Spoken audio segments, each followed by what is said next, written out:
So this is going to be navigating the grocery store, and a welcome to Wellness Wednesdays. So just really quick disclaimer. The information provided is to increase your awareness and is not intended to be medical advice. If you believe that you may have any medical conditions or have specific questions regarding your health, please see your physician. Welcome to Wellness Wednesday. Thank you for joining today's session.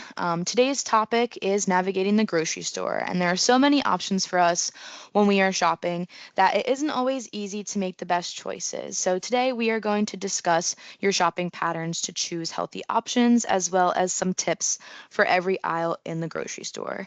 We hope that you leave today's session with a better understanding of what you should do before, during, and after shopping at the grocery store.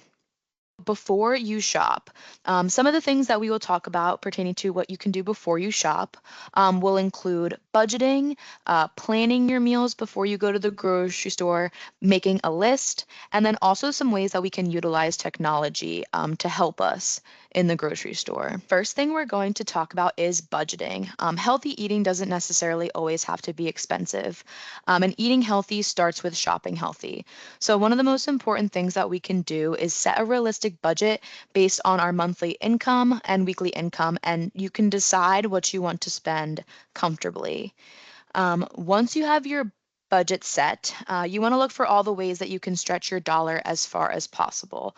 And here are some tips that we can use to do that.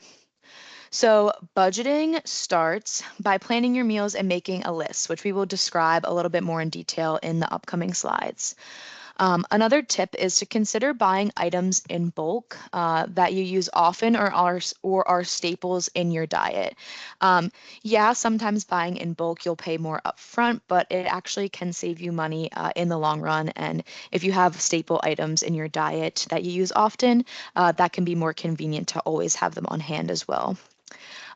Consider purchasing generic brands of items rather than getting name brands. Oftentimes the quality is the same, but the price is significantly less. And then another tip when it comes to thinking about budgeting is trying to buy what's in season, as prices for items will vary throughout the year for certain produce and other items. Something else we can consider is buying canned and frozen items when we have that option. To save more money and stretch your budget, you can also consider joining your local store's loyalty programs. And when you sign up for those loyalty programs, you can sometimes get coupons that will help you. The last tip when it comes to budgeting is going to the grocery store less by making sure that you're preparing and planning your meals in advance and getting all you need in one trip. So we'll talk a little bit more in the following slides about meal planning and making a list. And like I already talked a little bit about bulk purchases, so that's another way that we can budget better and be more useful with our items. And then the last thing is to use leftovers. Get creative with your leftovers, and this will save you money and food waste as well. It's really important to use foods that work in multiple dishes so that when you have leftovers, those are already prepared ingredients for your next dish. So, meal planning. Before you shop, decide what you will cook this week. So, the thought of meal prep can be overwhelming. We can save time and avoid stress by taking the time to plan and prepare ahead of time, which can help inspire healthier choices and proportions. So, choose the day of the week that works best for you to prepare your meals. On meal prep day, start with foods that take the longest to cook, like proteins, whole grains, and roasted vegetables. Consider prepping a few family favorites that can be easily used as a snack or an added meal. So, for example, chopping up fruit so you have that in your fridge, hard boiling some eggs, or pre washing any salads or greens. So, everything's all ready for you to just make and eat throughout your week. You can also set aside the containers that you are going to use in advance. This is to ensure you'll have enough storage. And you can also add date labels to your meal prep containers. That way you can rotate the older items to the front of the fridge to make sure that they're used first. Consider using foods as well in your meal planning that cost less all year. So that goes a little bit back into the budgeting. Foods that cost less all year can include rice, pasta, potatoes, frozen fruits and veggies, canned foods, oatmeal, beans, chicken, canned fish, peanut butter, and some breads. This will also all reduce the amount of takeout and fast food that you will consume as well, and can also just help you if you're trying to stay focused on your budget and all that good stuff. So another tip before we go grocery shopping is making a list. So fun fact, the average shopper spends 40% more on impulse purchases when shopping without a list. So something important as well, list out what you already have in your pantry, fridge, and your freezer. That way you will prevent buying double and spending more money, or any of those items in your pantry going to waste. It's also important to check expiration dates. If anything is expiring in your pantry or fridge soon, try to move those items to the front, and plan to use them sooner before they expire. You can also make a list of all the items you need based on what meals you are planning for the upcoming week.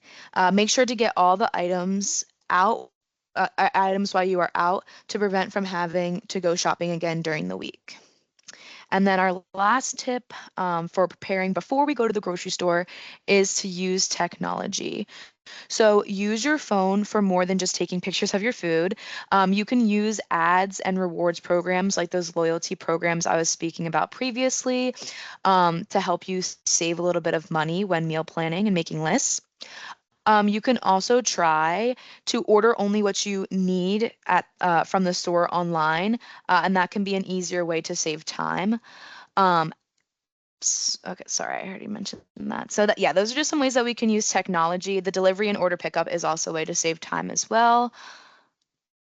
Okay, so while we shop, there's a lot of different things that we can be thinking about while we're at the grocery store, and we're going to talk a little bit about that next. So, grocery shopping tips. When you shop, make choices that follow these guidelines for healthy eating. You should also use nutrition labels to find the amounts of saturated fat, sodium, and added sugar in the foods and beverages that you choose. Look for food and drink choices that are lower in saturated fat, sodium, and added sugar. So, reading a nutrition label. These can be used to compare items in order to choose the healthier option. Found on most packaged foods and beverages, provides a detailed information about a food's nutrient content. It's super important that we check the serving size of certain foods and the amount of food that is customarily eaten at one time.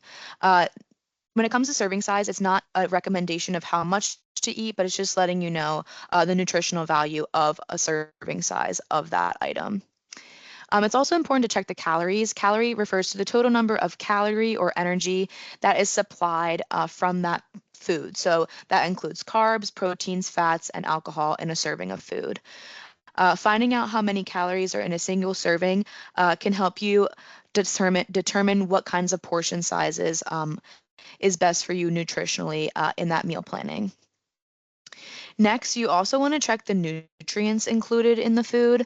Remember, all these values are based on consuming that one serving of the food. So with that nutrition label on the screen, a serving size would be 2/3 cup, 55 grams.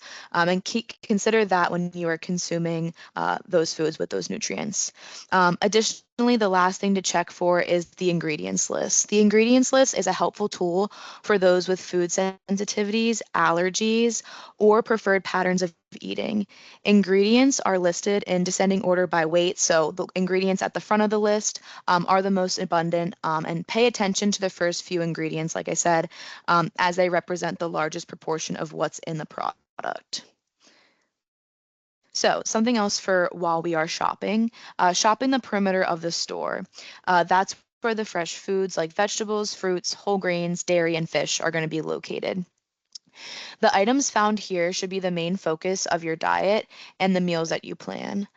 Typically, fresh vegetables, fruit, dairy, fish, seafood, poultry, and lean meats on the outer aisles. Look for in season and also look for in season items and healthy choices. Spend some time exploring the produce section and check out what's in season. Always, too, there's a lot of different options with fruits and vegetables. So try something new if you're feeling like branching out. And don't try to get in the same rut every week where you feel like you're buying the same thing. It's fun to try new things if you're feeling it. Another thing with shopping the perimeter is typically breads are sometimes found on the perimeter, but you will need to head to the center aisles of the store to find those things like rice and pastas and stuff like that. So it's totally okay, obviously, to head to those center aisles to get those other things that you need. Okay, so after exploring the perimeter, check out all the aisles of the store, which I was just talking about. Move to the interior aisles to look for additional additives and staples in your diet. So, like I said, frozen products like frozen veggies and fruits, lean protein sources, and even something for your sweet tooth from time to time can be okay. There are very many low calorie, low fat, low sugar dessert options to consider as well. That is a way to stay healthy, but also kind of cure that sweet tooth a little bit. Canned products are also great when we're thinking about budget and shelf life. These include some beans, fruits, vegetables. Sometimes canned meats like tuna are great as well. Looking for whole grains. There's other things other than just rice. We can also use quinoa and barley and all that good stuff for our grain source as well. For drinks, it's always recommended to choose water first. However, there are many different options, such as flavored seltzers and carbonated waters. If you choose any juices, choose low, no added sugar options.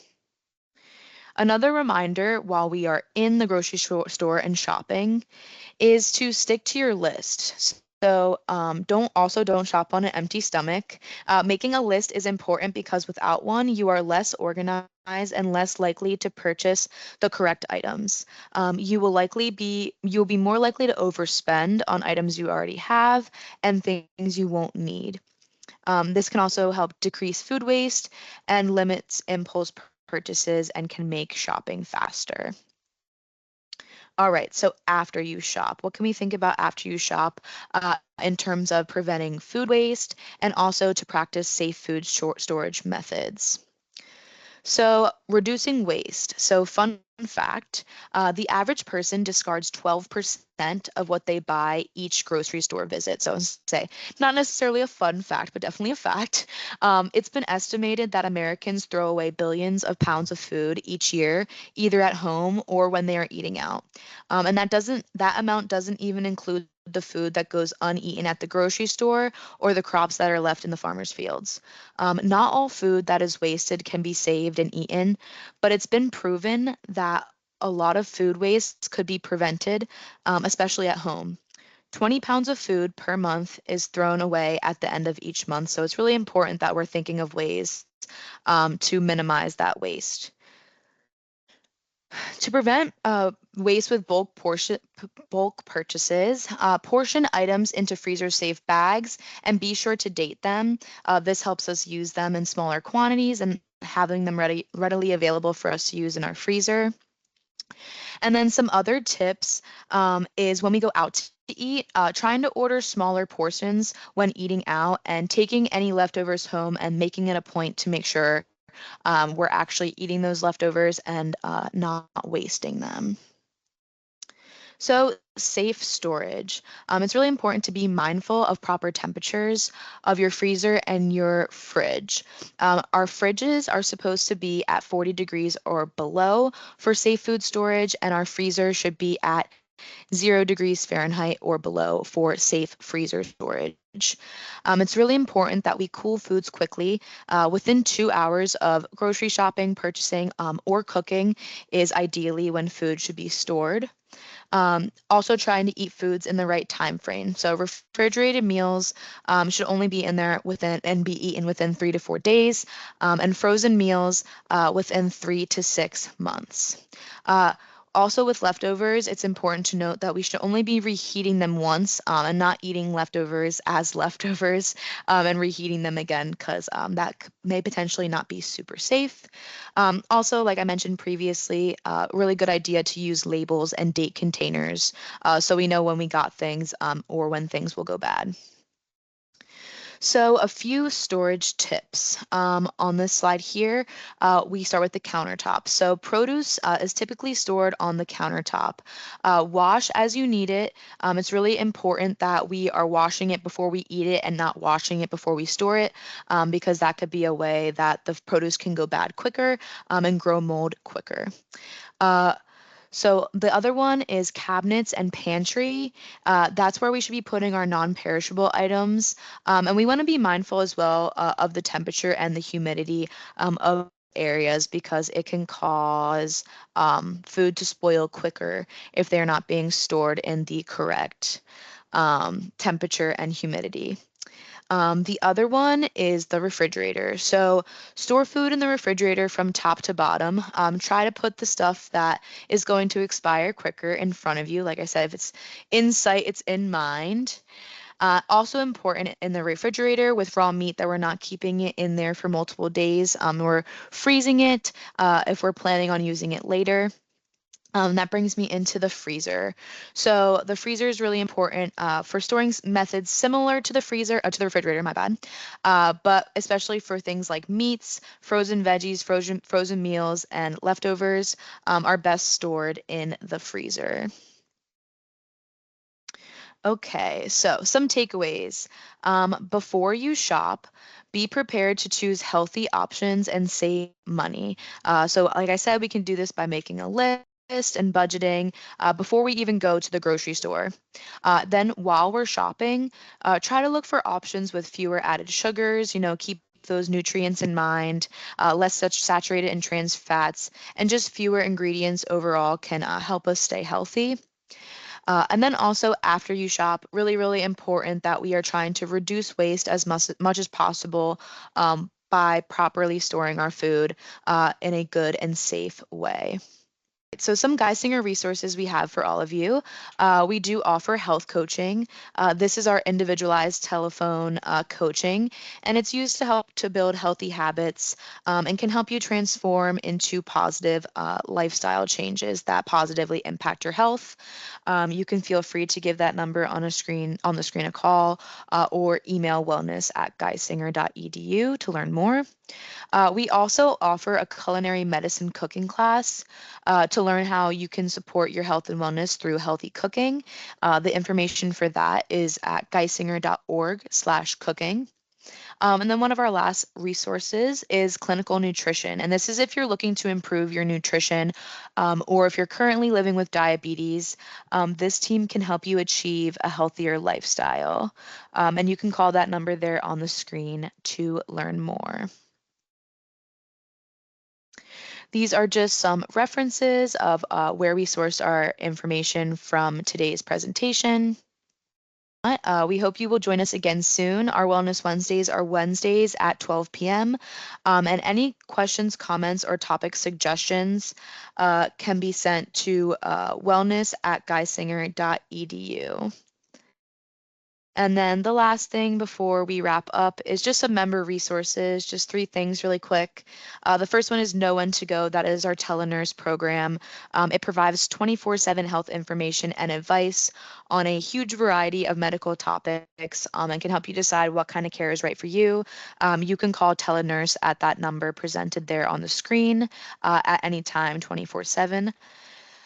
You can also check into our Geisinger events. That link there on the screen, geisinger.org/events, or scan the QR code, and that will give you a list of our community events and where we might be out in your community. The last thing is Neighborly. Neighborly is an online platform to connect people with resources addressing social needs. And you can visit that link right there on the screen, neighborlypa.com, for low cost to no cost resources in your area. So thank you guys so much for attending, and I hope you have a great rest of your day.